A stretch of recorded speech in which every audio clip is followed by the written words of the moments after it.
اب حضور کی ظاہری حیات طیبہ اور ایک حضور کے وصال کے بعد جب حضور اپنی قبر انور میں ہیں، جو ظاہری حیات میں مانگنے آئے، کیا انہیں ملا بھی کچھ در رسول سے یا نہیں ملا؟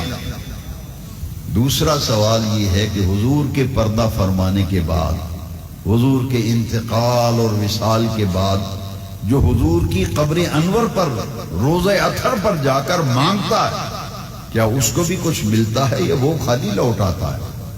یہ دو سوال ہیں، ان کے جواب پر درس مکمل ہو جائے گا۔ حضور کی ظاہری حیات طیبہ کے صرف 3 واقعات، ورنہ حدیث بھری پڑی ہیں، مگر وقت ہی ہمارے پاس اتنا ہے۔ غزوہ بدر میں سن 2 ہجری میں 17 رمضان کو غزوہ بدر ہوا، تاریخ اسلام کا پہلا مارکا۔ جنگ کے دوران ایک صحابی کی آنکھ میں تیر لگا اور ان کی آنکھ کا ڈیلا باہر لٹک کر اس رخسار پہ آ گیا۔ اس صحابی کا نام ہے قتادہ، حضرت قتادہ رضی اللہ تعالی۔ وہ ڈیلا جب رخسار پہ لٹک رہا تھا، تکلیف تھی نا، تو انہوں نے ایسے کیا کہ یہ ہتھیلی ایسے رکھ لی اور اوپر ہتھیلی کا سہارا دے کر یوں ڈیلا رکھ کر سیدھے حضور کے پاس آ گئے، اور آتے ہی حضور سے کہتے ہیں یا رسول اللہ صلی اللہ علیہ وسلم، یہ دیکھیے آنکھ پہ تیر لگا ہے، میری آنکھ نکل گئی، میری آنکھ نکل گئی، اور آنکھ کا ڈیلا باہر لٹک رہا ہے۔ اب سنیے میرے نبی کریم علیہ السلام نے کیا فرمایا۔ حضور نے فرمایا قتادہ یہ بتا 2 چیزیں ہیں، ان میں سے ایک کا انتخاب کر لے، ایک چیز لے لے، دونوں میں سے ایک لے لے۔ حضرت قتادہ کو حضور نے فرمایا بتا تجھے آنکھ دے دیں یا کہ جنت دے دیں؟ آنکھ چاہیے یا دونوں میں سے ایک کا انتخاب کرنا ہے۔ جب میں کالج میں پڑھتا تھا، اسی ڈگری کالج شیخو پورہ سے ہی میں نے بی اے کیا تھا، اس زمانے میں یونین کے الیکشن ہوتے تھے۔ میں 4th ایئر میں تھا تو الیکشن ہوا، تو اسی پرانے شہر کا ایک اسٹوڈنٹ کھڑا تھا اس الیکشن میں، تو اس نے وہ اشتہار کے اوپر ایک شعر لکھا تھا، اور وہ شعر یہ تھا کہ اے دوست اس چمن سے ایسے گلوں کو چن، اے دوست اس چمن سے ایسے گلوں کو چن کہ ہر نظر داد دے تیرے حسن انتخاب کی۔ تو 2 چیزیں ہیں، انتخاب کرنا ہے، آنکھ لینی ہے یا جنت۔ حضور نے فرمایا دونوں میں سے انتخاب کر، تجھے آنکھ دے دے یا جنت دے دے۔ بڑا مشکل مرحلہ ہوتا ہے نا، لیکن قربان جائیں تربیت حضور کی تھی نا، صحابہ ڈائریکٹ اور براہ راست حضور کے فیض یافتہ اور تربیت یافتہ تھے۔ جواب بھی کمال کا دیا۔ قتادہ فوراً بولے یا رسول اللہ آنکھ میں نے مانگی ہے، وہ میرے مانگنے پہ عطا کر دیں، اور پھر بندہ پروری فرمائیں، جنت اپنی طرف سے دے دیں۔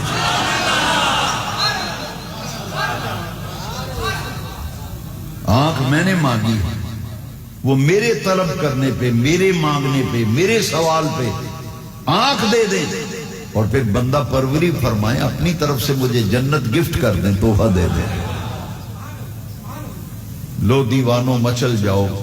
نبی کریم علیہ السلام نے یہ نہیں فرمایا کہ ابو بکر صدیق کو بلاؤ، کسی آئی سرجن کو ڈھونڈو اور تلاش کرو، کسی حکیم صاحب کے پاس لے جاؤ، پٹی شٹی کراؤ، ایسے نہیں ہوا۔ نبی نور و رحمت، دیکھیے وہ اللہ کی حضور پہ جو عطائیں ہیں، اِنَّا أَعْطَيْنَاكَ الْكَوْثَرَ أَمَّا السَّائِلَ فَلَا تَنْهَرْ اِنَّمَا أَنَا قَاسِمٌ وَاللَّهُ يُعْطِيكَ۔ مظاہرہ بدر کے میدان میں ہوا، میرے نبی کریم علیہ السلام نے اس شہادت کی انگشت مبارک سے لعاب دہن لیا۔ لعاب دہن ڈیلے کے اوپر لگا کے نا چاروں طرف، حضور نے اس شہادت کی انگلی سے اور انگوٹھے سے ڈیلا پکڑ کر آنکھ کے اندر رکھ دیا۔ اندر رکھ کے حضور نے 3 مرتبہ اوپر انگلی پھیری ایسے، 3 مرتبہ مشت مبارک پھیر کر حضور نے فرمایا قتادہ بتا کچھ آرام شرام آیا یا نہیں؟ تیری آنکھ کا اب کیا حال ہے؟ اللہ اکبر. قتادہ مچل گئے اور عرض کرتے ہیں یا رسول اللہ اس اللہ کی عزت کی قسم جس کے قبضہ قدرت میں میری جان ہے اب یہ نہیں پتا چلتا کہ یہ آنکھ نکلی تھی یا یہ نکلی تھی.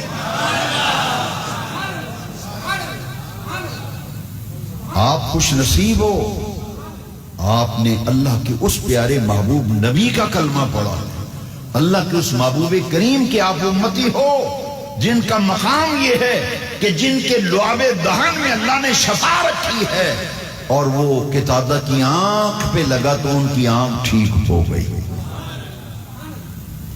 اور لینے گئے تھے آنکھ. میں ذمہ داری سے کہتا ہوں اور سوچ سمجھ کر کہتا ہوں, قرآن و حدیث کا دامن تھام کے کہتا ہوں, مجھے کعبے کے رب کی قسم ہے قتادہ آنکھ لینے گئے تھے, جنت لینے نہیں گئے تھے.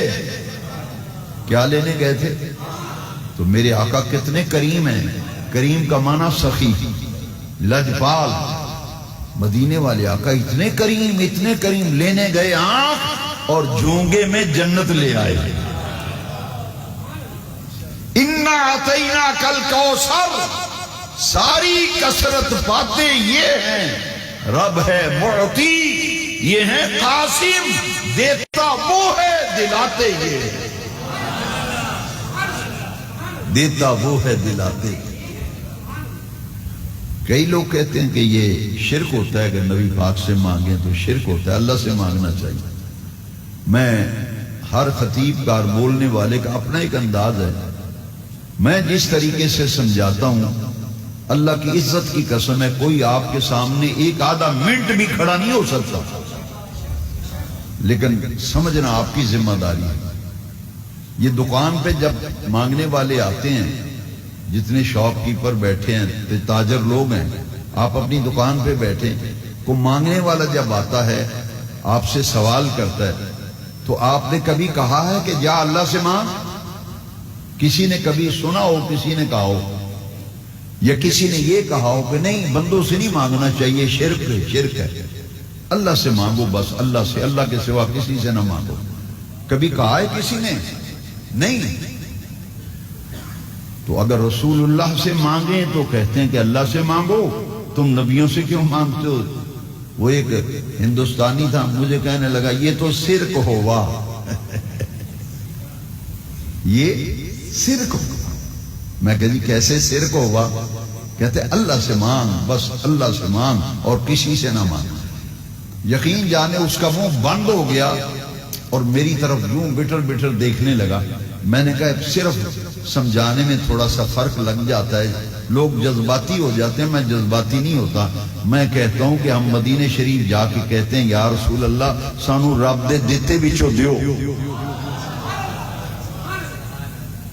رب دے دیتے بچوں, آپ کو جو رب نے عطائیں کی ہیں اللہ کی عطاؤں میں سے ہماری جولی میں بھی کچھ خیرات ڈال دیں.